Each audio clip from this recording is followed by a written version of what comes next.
메뉴글 동영상 관리에서는 제가 먼저 볼 거는 상단 메뉴보다는 블로그 부분을 먼저 보고자 하는데요. 이 블로그를 누르는 것과 이렇게 나오죠. 내 블로그 안에서 예를 들어서 카테고리가 있을 때 이 카테고리 옆에 에디트를 누르는 건 똑같아요. 자, 둘 중에 어느 쪽을 눌러서 들어가시는 상관없어요. 자, 이렇게 에디트라는 이 버튼을 눌러서 들어가도 똑같이 블로그로 들어와지죠. 자, 페이지당 글이라는 건 뭐냐면요. 기본적으로 한 페이지에 몇 개의 포스팅이 나오게 할 것이냐 이런 뜻이에요. 그래서 내 포스팅이 길게 쓸 거다라고 한다면 페이지당 글은 한 개여도 상관이 없을 것 같고요. 만약에 포스팅 글이 좀 짤막짤막하게 적는다. 그럴 땐 페이지당 글이 3개여도 상관은 없을 것 같아요. 이런 게 어떤 거냐면은 예를 들어 제가 내 블로그에 가서 포스팅 글을 본다라고 한다면 지금 제가 킹스베리에 대해서 어제 올린 포스팅인데요. 자, 이렇게 보면은 킹스베리 한 개만 딱 나오고 말죠. 이게 포스팅의 개수라고 보시면 돼요. 만약에 제가 페이지당 글을 10개로 설정을 해 놓는다라고 한다면 만약에 지금 10개로 잠깐만 바꾸고 설명을 드릴게요.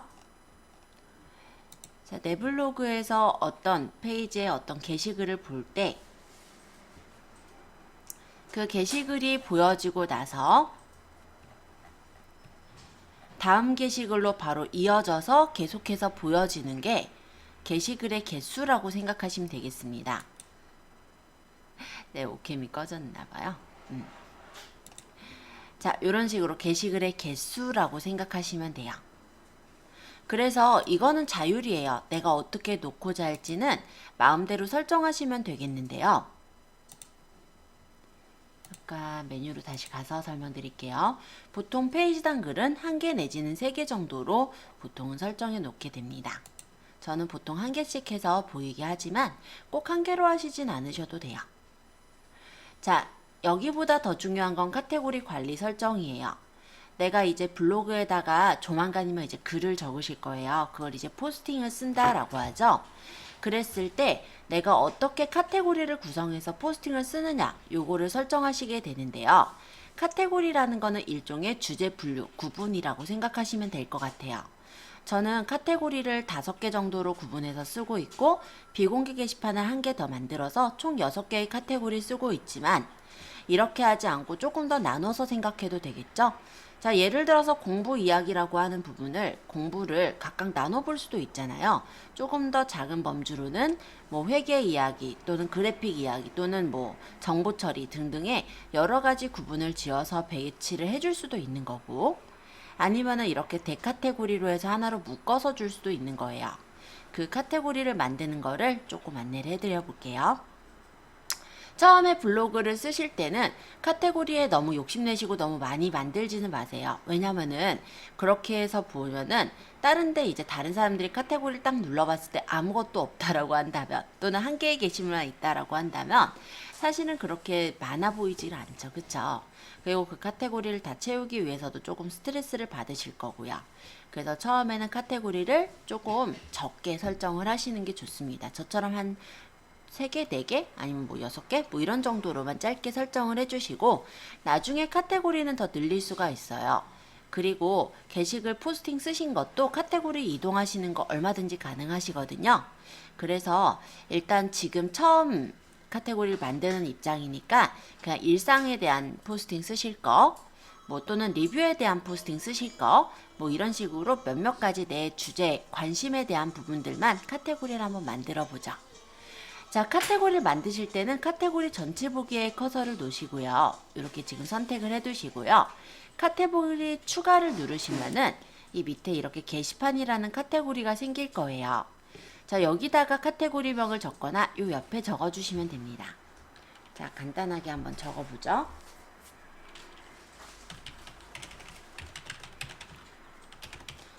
또는 일상 이야기, 일상, 이런 식으로만 적으셔도 돼요.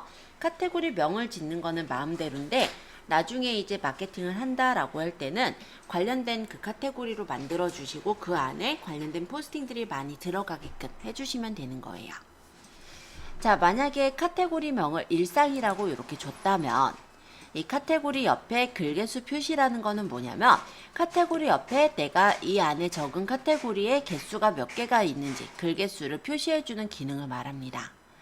만약에 지금 물론 내가 볼 때는 이게 46개, 16개, 뭐 61개 이렇게 카테고리에 글을 적은 개수가 보여지지만 다른 사람들이 봤을 때는 보이지 않았으면 좋겠어요. 그럼 얘를 체크를 하지 않으시면 되겠고 내가 만약에 카테고리를 많이 적었기 때문에 다른 사람한테도 내 글 개수가 보였으면 좋겠다 하면은 얘를 체크해 주시면 돼요. 자, 공개 설정은 공개와 비공개가 있는데 공개는 누구나한테 다 보여질 수 있는 그런 카테고리가 되겠고요. 비공개라고 한다면 나로만 로그인했을 때 볼 수 있는 카테고리라고 생각하시면 되겠죠. 자, 그러면 주제 분류라는 부분에서는요. 이 부분을 눌러보시면은 이 카테고리에 관련된 주제를 어떤 걸로 설정을 할 것인가 그거를 정할 수가 있습니다. 저는 일상이란 카테고리를 만든다면 생활 쇼핑 노하우 부분에 있는 일상 생각과 관련이 돼 있겠죠. 그럼 이렇게 선택을 해주시면 주제 분류는 쉽게 선택할 수 있어요. 근데 만약에 내가 주제 분류를 잡기가 모호하다. 그럴 땐 주제 선택 안함을 하시면 되기는 합니다. 근데 가급적이면 주제를 잡아주시고 그 주제에 맞게 포스팅을 올려주셨으면 하는데 아직은 내가 주제를 잘 모르겠다 하시면은 주제 분류 안함을 하셨다가 나중에 바꾸셔도 되세요. 자, 글 보기에는 블로그형과 앨범형이 있어요. 지금 현재는 블로그형으로 만들어 두시면 되시고요. 나중에 앨범형으로 변환을 할 건데 이 두 가지의 차이점은 어떤 것인지 한번 간단하게 보여드릴게요. 제가 잠시 맛집 이야기라는 애를 저는 모두 다 사실 앨범형으로 해놓았지만 블로그형으로 바꿔보도록 하겠습니다. 그리고 확인해 볼게요. 자, 잠깐 일단 제 블로그에 가서 블로그형으로 되어 있는 맛집 이야기를 한번 보도록 할게요. 자, 여기서 지금 블로그형이라는 건 이렇게 빨래판 같은, 그러니까 편지글 같은 그런 모양으로 되어 있고요. 앨범형 게시판 같은 경우는 이렇게 사진 모양으로 되어 있어요. 이 두 가지의 차이는 일단은 제가 뭐 일상 이야기 이거 앨범형 게시판 먼저 눌러볼게요. 자, 이렇게 눌러서 보았을 때 이렇게 앨범처럼 펼쳐져서 나오는 게 바로 앨범형 게시판이에요. 자, 블로그 하나하나 글 적은 거예요. 요거는 이제 최신으로 적었던 명절 연휴 진료에 대한 게시글이었고요. 얘는 실내 낚시터, 뭐 이건 노원역 이디야 커피점, 뭐 요거는 뭐 이벤트 정보. 자, 이런 식으로 게시글을 적었던 것들이 하나하나 포스팅했던 것들이 배치가 돼서 보여지는 거. 그게 바로 앨범형 게시판입니다. 앨범형 게시판에서 요 화면은요. 보통 내가 대표 사진으로 설정한 화면이 앞에 뜨게 돼 있어요. 자, 그러면 좀 전에 제가 바꾼 맛집 이야기라는 이 블로그 형태의 게시판을 한번 눌러볼게요. 자, 요거는 이렇게 보시면은 제일 최근에 적은 맛집 이야기에 그냥 이런 식으로 펼쳐져서 블로그가 보여지는 거예요. 그러니까 이렇게 블로그형으로 보여지는 경우는 누군가가 고른다기보다도 최신에 적은 게시글이 바로 앞에 보여지게 그렇게 되어져 있고요. 앨범형 게시판 같은 경우는 이런 식으로 앨범형으로 메뉴가 나오기 때문에 내가 보고 싶은 게시글을 바로 눌러서 확인할 수 있도록 그렇게 되어 있는 거예요. 그래서 그런 거 정도의 차이가 있으니까 참고로 봐두시면 좋을 것 같고요. 지금 현재로는 우리가 게시글이 많지가 않기 때문에 블로그형으로 만들어 두셨다가 어느 정도 게시글이 쌓였을 때 그때 이제 앨범형으로 바꾸시는 게 좋으실 것 같아요. 이게 만약에 앨범형으로 처음부터 해놓고 글씨를 적었을 때는 카테고리 들어가면은 게시글 하나만 이렇게 딸랑 보여서 조금 썰렁해 보이거든요. 그래서 한동안은 블로그형으로 두셨다가 나중에 앨범형으로 바꾸는 구조로 해주세요. 자, 저는 다시 맛집 이야기를 앨범형으로 바꿔놓을게요. 자, 블로그형과 앨범형의 차이는 이렇게가 나오는데 앨범형 같은 경우 썸네일 비율이라는 게 있어요. 기본적으로 정방형으로 되어져 있고 이 정방형 썸네일은 1:1 비율로 노출이 되어지기는 합니다. 그래서 일단 1:1 비율로 노출이 되기 때문에 더 깔끔해 보인다라는 장점은 있어요. 근데 나중에 어쨌든 누군가가 검색을 해서 볼 때 정방형으로 썸네일을 해놨다 하더라도 내가 누가 이제 블로그로 딱 들어와가지고 그 블로그 안에서 보지 않는 이상은 보통 검색을 통해서 블로그는 보게 되는 경우가 많잖아요. 그때 썸네일이 정방향으로 잘려서 보이지는 않거든요. 그렇기 때문에 대표 사진은 가급적이면 1대1로 잘라서 올리는 걸로 그렇게 기억해 주시면 좋을 것 같습니다. 자, 목록 보기는 목록 닫기, 목록 열기가 있는데 이거 같은 경우는 내가 이전에 썼던 게시물들이 쫙 보여질 수 있게 목록을 열 것이냐 아니면 닫을 것이냐 이런 뜻으로 보시면 돼요. 보통 블로그형에서 고를 수 있게 되어 있어요. 자, 그리고 여기에서 각각 이게 맛집 이야기, 공부 이야기, 일상 이야기 이런 것들이 있는데 내가 만약에 이 중에 카테고리 중에 사람들한테 기본적으로 좀 보였으면 좋겠다라는 카테고리가 있다면 해당 카테고리를 선택하시고 이 카테고리를 기본으로 보여줍니다를 체크를 해놓게 된다면 만약에 내 블로그에 갔을 때 기본적인 대표 내용이 일상 이야기이기 때문에 누군가가 내 블로그에 글을 만약 블로그 주소를 쳐서 들어갔다고 쳐요. 그랬을 때 일상 이야기의 최신 포스트부터 바로 보여지게끔 배치가 돼서 나올 겁니다. 그래서 이런 식의 메뉴들을 설정할 수가 있게 돼 있어요. 자, 그러면은 카테고리를 더 추가하시는 그런 방법에 대해 조금 더 설명을 드릴 건데요. 만약에 내가 일상이라는 카테고리를 만들었어요. 그 다음에 나는 여행이라는 카테고리를 또 만들고 싶어요. 그렇다면은 얘랑 다른 주제죠. 그래서 카테고리 전체 보기를 이렇게 눌러놓고 카테고리를 추가를 해주시면은 같은 수준의 카테고리를 만들 수가 있습니다. 여기다가 여행이라고 제가 적어보고요. 그러고 나서 확인을 누르면 여행이란 카테고리가 만들어졌죠. 근데 만약에 여행 중에서도 보면 국내 여행도 있고 해외여행도 있잖아요. 그런 식으로 내가 여행이란 카테고리를 조금 더 구분지어서 세부 카테고리를 만들고 싶다면 이 카테고리를 선택하시고 카테고리 추가를 하시면 하위 카테고리를 만들 수가 있습니다. 그래서 국내 여행 또 이 여행이란 카테고리 선택해 놓고 카테고리 추가하면 이 여행이란 카테고리 하위 카테고리가 이렇게 만들어지죠. 해외여행 이런 식으로 해서 카테고리를 상위 하위 카테고리를 나눌 수가 있어요. 근데 가끔 이런 경우도 있는데 지금 이게 하위 카테고리 상태잖아요. 여기서 더 세부적으로 나눌 수는 없어요. 카테고리는 2차 분류까지 만들 수가 있는 거고 또 내가 만약에 여행이란 카테고리를 만들어서 카테고리 추가를 했는데 잘못 넣은 거죠. 예를 들어서 공부라는 게시판을 만들려고 했는데 이렇게 넣어버렸다. 그런 경우는 카테고리가 잘못됐으니까 삭제를 하거나 이동을 하게 될 텐데요. 이동을 할 때는 얘를 끌어다가 이렇게 배치를 해보시면은 플러스 모양이 이렇게 뜨죠. 예를 들어 이 공부라는 이 카테고리를 끌고 이렇게 옮길 수가 있어요. 그래서 이렇게 플러스 모양의 공부라는 게시판이 떠 있을 때 이렇게 옮기면 카테고리를 내가 빼내거나 아니면 하위 카테고리를 집어넣는 그런 부분도 가능합니다. 참고적으로 봐두시면 좋을 것 같아요. 아니면 이 카테고리를 내가 잘못 만들었다 이런 경우도 있겠죠. 그럴 때는 얘를 선택을 해서 다시 이름을 고쳐서 쓰시거나 아니면 얘를 제거하고 싶은 게 맞다면 선택하셔서 삭제를 하시면은 카테고리를 삭제하실 수가 있어요. 단 여기서 주의하실 점은요. 삭제를 한다라고 했을 때 카테고리에 속한 글들은 모두 다 삭제가 되거든요. 그래서 만약에 내가 중요한 글이 있다면 다른 카테고리로 글을 이동을 해놓고 삭제를 하시면 삭제가 정상적으로 이루어지게 됩니다. 자, 만약에 일상과 여행은 완전히 다른 주제니까 나는 구분선을 넣겠다.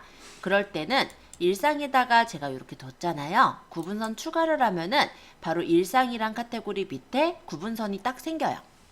만약에 내가 해외여행에다 놓고 구분선 추가를 하면 해외여행이라는 카테고리 밑에 구분선이 딱 생기죠. 자, 이런 식으로 각각의 카테고리를 조금 더 이쁘게 구분해 놓겠다 라고 하신다면 구분선을 이용해서 구분해 두시면 괜찮으실 것 같습니다. 자, 이런 식으로 해서 카테고리를 만들어 보시는데요. 저는 여기다 이제 비공개 카테고리 하나 더 만들어 볼게요. 자, 그러면 카테고리 전체 보기를 누르고 카테고리 추가를 해 놓으면 이렇게 게시판이 하나 생길 거고 여기다가 비공개 게시판 이런 식으로 만들게요. 자, 이 비공개 게시판은요, 제가 보통은 위젯을 저장하는 용도로 여러분들한테 소개를 해드리고 있어요. 그래서 이 비공개 게시판을 내가 만약에 활용을 할 건데, 다른 사람들한테 위젯이 보이게는 하고 싶지는 않거든요. 그러니까 위젯을 넣었던 게시판이 보이게 하고 싶진 않아요. 그럼 이 비공개 게시판을 진짜로 공개 설정을 비공개를 해두시면 돼요. 그러면은 이 비공개 게시판은 나로 로그인했을 때만 보이는 비밀 게시판이 되는 거예요. 그래서 그렇게 해서 예를 들어 내가 좀 일기장을 적고 싶다든지 아니면은 아까 얘기 드린 대로 위젯을 만들 건데 그런 비공개 게시판에 모아놓고 싶다든지 이럴 때는 이런 게시판을 하나 더 만들어 두시는 것도 괜찮을 것 같습니다. 자, 그래서 어떻게 구분 지을지는 한번 생각해 오시라고 했던 게 제 숙제 중에 하나였죠? 만약에 숙제 안 외우신 분도 있을 거예요. 그러면은 저처럼 그냥 이런 식으로 맛집, 공부, 일상 리뷰 이런 식으로 그냥 일상적인 그런 주제들로 구분을 해서 만들어 주시면 좋을 것 같아요. 그리고 한 가지 부탁을 드릴 거는 나중에 저희가 위젯을 만들 거거든요. 그러니까 이 비공개 게시판도 한 개만 좀 만들어 주세요. 그러니까는 내가 만약 카테고리를 진짜 못 정해왔다. 그러면 제 거 뺏기세요.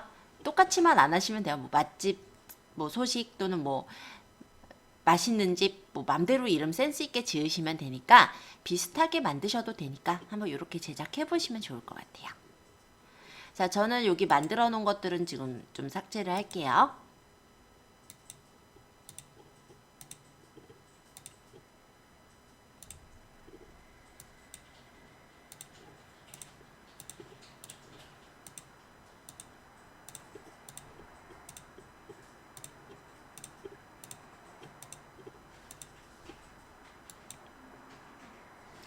자, 만드시는 시간 5분 정도 들여보고요. 메뉴글 동영상 관리에 프롤로그를 설정을 할 거다라고 한다면 대표 메뉴로 설정을 해놓게 된다면 이 대표 메뉴로 언제나 내 블로그를 찾아 들어왔을 때 프롤로그가 먼저 보이게 만든다라는 거고요. 기본적으로 내가 블로그가 펼쳐졌으면 좋겠다 하면은 대표 메뉴를 블로그에다가 설정을 해주시면 돼요. 자, 카테고리 관리는 아까 이 블로그 게시판 그 내용이니까 생략할게요. 자, 지도 같은 경우는 위치 정보가 첨부된 글을 지도 위에 보여주는 거예요. 그러니까 어느 지역에서 글을 쓴 포스팅들이 몇 개가 있다라는 걸 보여지게 할 때 지도를 누르는데 별로 쓸모는 없어서 저는 체크를 풀어놓고 있습니다. 서재 같은 경우는 글감이 첨부된 글. 그러니까 예를 들어 영화 포스팅이나 하면은 글감 검색을 하잖아요. 그런 것들이 이 서재 안에 보여지는 거고요. 메모 같은 경우는 자료 보관이나 함께 글쓰기가 가능한 게시판입니다. 라고 적혀 있죠. 이 메모 게시판 같은 경우는요. 우리가 블로그 같은 경우 내가 그냥 글을 적을 수 있는 공간으로만 생각하시지만 이 메모 게시판이 있다면 여기는 이제 사람들이 글을 올릴 수도 있는 그런 게시판이에요. 다만 이 메모가 숨겨져 있기 때문에 메모 게시판을 내가 만약 제대로 활용을 할 거면 아마 위젯으로 빼놓고 사용을 하셔야 될 거예요. 메모 게시판도 이렇게 카테고리로 구분을 할 수 있고 메모를 쓸 수 있게 되어 있어요. 제 블로그에 보시면 메모는 이쪽에 메모라는 메뉴가 있는데요. 눌러서 본다면 이런 식으로 메모를 적을 수 있는 그런 공간이 있죠. 그래서 글쓰기를 누르면 메모를 적을 수 있는 이런 메뉴가 나오는 게 메모 게시판입니다. 그래서 만약에 이런 것들이 내가 보여질 때 좀 더 예쁘게 보여줘야 되겠다라고 생각을 한다면 사실 이 위에 메모라는 게 눈에 조금 잘 안 띌 수가 있어요. 그럼 이 메모 게시판을 만약에 위젯으로 빼서 어떤 위젯을 눌렀을 때 메모로 넘어가게 해준다면은 사람들이 어떤 후기 글을 남기게 하는데도 도움을 줄 수가 있죠. 근데 이 메모 게시판은 사실 저는 추천은 하진 않아요. 왜냐면은 우리가 되게 좋은 글을 남겨주는 사람들도 많지만 어떻게 보면 좋지 않은 글 또는 스팸성 게시글을 남기는 분들도 많거든요. 근데 내가 블로그를 계속해서 잘 운영을 할 거라면 스팸성 게시물은 내가 삭제를 하면 돼요. 근데 만약에 그게 내가 바쁘다 보면은 가끔 들여다보지 못할 때도 있다라고 한다면 그때는 메모 게시판에 스팸성 게시글이 좀 많이 넘쳐나는 그런 경우가 될 수도 있기 때문에 조금은 고려를 해보시고 결정을 하시면 좋을 것 같습니다. 자, 그러면 이번에는 상단 메뉴 설정에 태그라는 거는 뭐냐면요. 글을 쓰면서 작성한 태그만 모아서 보는 거예요. 이것도 역시 꺼내 놓으실 필요는 없어요. 근데 내가 만약에 글을 쓸 때 태그라는 걸 넣게 될 텐데 그 태그들을 모아서 보고 싶을 땐 태그 메뉴를 사용을 해 놓으셔도 상관은 없습니다. 근데 이게 어차피 여기서 보여져요. 그러니까 남들한테 굳이 내 태그가 보일 필요는 없다라고 생각하시면은 메뉴 사용에 태그까지 꺼내놓을 필요는 없을 것 같아요. 자, 상단 메뉴 지정이라는 거를 이제 설명을 드릴 건데요. 저는 잠깐 메뉴들을 삭제를 해볼게요.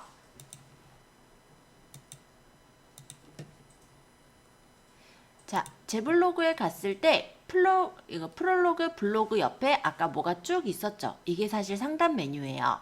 근데 블로그의 경우는 어쨌든 우리가 카테고리가 나와요. 그죠?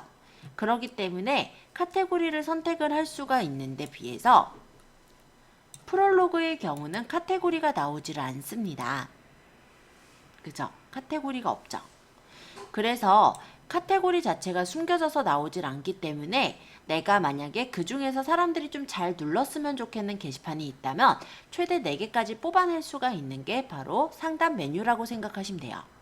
또 블로그의 경우도요. 일단형 블로그, 저같이 이렇게 블로그를 만들었을 때 또는 홈페이지형 블로그를 만들었다라고 했을 때 카테고리가 저 밑에 있다면 사람들이 누르게 되지를 않죠. 그러면은 카테고리 부분을 내가 자주 쓸만한 어떤 게시판, 내가 좀 잘 알려주었으면 좋겠는, 사람들이 잘 들어왔으면 좋겠는 그런 게시판들을 이 상단 메뉴에다가 4개까지 구성할 수가 있는 게 상단 메뉴라는 구성이에요. 물론 나중에 이렇게 위젯으로 빼낼 수도 있지만요. 자, 그러면 다시 제가 꺼내 볼게요. 자, 메뉴글 동영상 관리의 상단 메뉴 설정에서 상단 메뉴를 지정할 수가 있는데 여기 보시다시피 블로그의 카테고리를 상단 메뉴에 배치해서 방문자들이 좀 더 쉽게 찾아볼 수 있도록 하는 게 상단 메뉴로 합쳐서는 최대 4개까지를 상단 메뉴에 꺼낼 수가 있는 겁니다. 선택하시고 선택 버튼을 누르면 이렇게 들어가요. 자, 공부 이야기, 일상 이야기, 뭐 예를 들어 간식거리 이런 식으로 넣고 5번째 리뷰 이야기를 넣으려고 했더니 이렇게 노출 가능한 수를 초과했다고 뜨죠? 저는 일상하고 리뷰가 조금 더 필요할 것 같으니까 리뷰 쪽을 이렇게 넣으면은 리뷰를 이렇게 넣을 수도 있고 만약 필요 없는 거는 X 눌러 닫을 수도 있고 얘네들 순서를 바꿀 거면 이런 식으로 선택을 하시고 여기서 이렇게 앞으로 또는 뒤로 보내는 게 가능해요. 그래서 내가 배치하고 싶은 대로 순서를 이렇게 배치를 해주시고 확인을 누르면 성공적으로 반영되었습니다 라고 뜨게 되고요. 여기서 다시 확인을 누르고 내 블로그로 가보면 이렇게 리뷰 이야기, 일상 이야기, 맛집 이야기, 간식거리와 같이 내가 좀 이 중에서 강조로 하는 게시판들을 이 상단에다가 꺼내 놓을 수가 있는 거예요. 자, 여기까지 해서 상단 메뉴 4가지를 한번 꺼내 보세요. 자, 그러면 상단 메뉴 설정하는 것도 보았고요. 나머지 글 배달이랑 글 관리에 대한 내용들 설명을 좀 하고 그러고 조금 쉬었다가 바로 에디터로 들어가겠습니다. 자, 이쪽에 보시면요. 글 배달에 블로그C 질문이 있어요. 이거는 뭐냐면은 블로그에서 블로그C라고 해서 계속해서 질문을 던지게 되는 그런 어떤 시스템이 있거든요. 왜냐면 블로그를 처음 이제 만든 사람들이 잘 아무래도 활용을 하지 않게 되는 부분들이 있어요. 왜 익숙하지 않은 활용을 잘 안 하잖아요. 그래서 자꾸자꾸 블로그에 어떤 글을 적게끔 하기 위해서 블로그C 질문이라는 걸 얘네가 만들어 놓은 겁니다. 그래서 계속해서 어떤 질문들을 주면 그에 대해 답변을 요하는 그런 질문이 올 건데요. 이거는 굳이 있어도 없어도 상관은 없을 것 같아서 그냥 배달 중지로 시키는 걸로 할게요. 그 다음에 여기 글 관리의 댓글 태그 글 저장인데 이 댓글이라는 거는 내 글들에 댓글 달려져 있는 걸 한꺼번에 모아서 볼 수가 있는 거예요. 그래서 어떤 댓글들이 있는지 이렇게 확인할 수가 있고 그 댓글이 적힌 IP 이런 것도 보여집니다. 자, 태그. 태그는 제가 작성한 태그들이 이렇게 태그로 표시가 되어져서 나오는데요. 여기에서 보시면 저는 유튜브 동영상 추출이 5건 노원 뭐 데이트 뭐 이런 것이 뭐 6건 뭐 유튜브 동영상 다운받는 법이 뭐 4건 이런 식으로 태그들이 비슷한 태그들이 좀 많이 쓰인 것들이 있죠. 이렇게 각각 포스팅당 태그들이 많이 쌓여 있다라고 한다면 그 블로그의 그 포스팅으로 내용이 좀 정확한 내용이 많다라고 얘가 생각을 할 수도 있겠죠. 그래서 태그 같은 경우는 내가 어떤 태그들을 좀 많이 쓰고 있나 그런 것들을 보실 때 조금 참고해 보시면 좋을 것 같아요. 자, 글 저장이라는 건 뭐냐면 블로그는 일종의 나의 어떤 글들을 적는 곳이죠. 그쵸? 그렇기 때문에 그 글을 PDF로 만들어서 뽑아볼 수도 있어요. 하나의 PDF 안에는 최대 100개의 글을 추가할 수 있게 돼 있고 최대는 20개까지 PDF를 만들 수 있게 되어 있습니다. 그래서 내가 여기서 필요한 글들을 선택을 해서 만약 추가하기를 하면은 그걸 가지고 PDF를 하나 만들어 주는 거예요. 자, 그렇게 생각하시면 되겠고요. 이 동영상 관리의 내 동영상은 내 동영상, 내가 올린 동영상들이 언제 발행을 했는데 재생수는 얼마나 나왔다. 그래서 요거 같은 경우 얼마나 이게 눌려졌었는지 어떤 통계 같은 걸 보거나 할 때 보실 수가 있는 메뉴입니다. 자, 요런 정도 보고요. 자, 플러그인 연동 관리라는 게 있어요. 글쓰기 API 설정이 있죠? 요거는 뭐냐면은 블로그에 우리가 접속하지 않은 상태에서도 글을 작성할 수 있게 해주는 거예요. 그래서 MS 워드 2007이나 스프링노트 등의 어떤 메타 블로그의 API를 지원하는 글쓰기 툴과 연동을 시키는 게 글쓰기 API라고 해요. 그래서 내가 만약에 블로그에다가 글을 바로 블로그로 로그인해서 쓰지 않더라도 글쓰기 API를 연동을 시켜 놓는다라고 한다면 예, 글을 적을 수 있는 그런 시스템이 바로 API가 되겠습니다. 그래서 여기서 API ID랑 연결 URL, 연결 암호 발급을 해서 연결을 지어주면요. 일반적인 한글이나 워드에서도 글을 적고 바로 등록을 할 수 있게 되어지는 거예요. 그래서 요즘 이건 이제 수익형 하시는 분들 중에는 이제 무파라든지 셀파 이런 걸 또 쓰시기도 해요. 그게 이제 뭐냐면은 그 쿠팡의 파트너스라는 수익형 그런 부분이 또 있거든요. 그거를 이제 거기 있는 상품들을 픽을 해가지고 알아서 적히게 하는 그런 툴들이에요. 그런 것들을 쓰시는 분들이 이런 API라는 걸 활용하기도 해요. 자, 그린 리뷰 배너 설정. 그래서 배너에 대한 사용이나 선택 색상 같은 거 설정할 수 있게 돼 있고요. 애드 포스트라는 것이 있어요. 그래서 요거는 뭐냐면 블로그 안에 광고를 게재를 하고 그 광고에서 발생한 수익을 배분받는 그런 광고 매칭 및 수익 공유 서비스를 애드 포스트라고 합니다. 그래서 내가 만약 애드 포스트를 쓰겠다라고 한다면 어떤 조건들이 조금 있으셔야 되는데요. 우리가 블로그에 글을 쓰면은 자동으로 그 안에 광고가 붙는 거예요. 이 애드 포스트라는 게 대충 이런 건데요.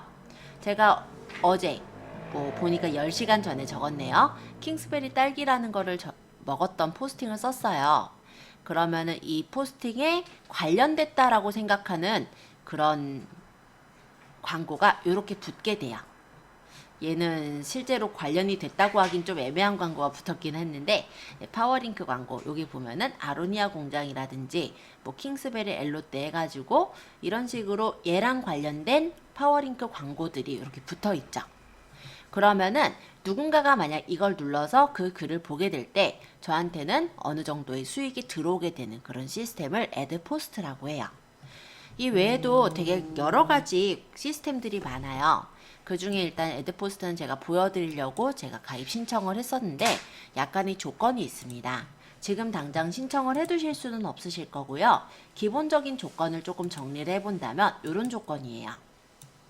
자, 일단은 애드포스트를 만약에 신청하시겠다. 이게 수익형 블로그라고 했을 땐 제일 기본적이고 기초적인 제일 쉬운 그런 방법 중에 한 개예요.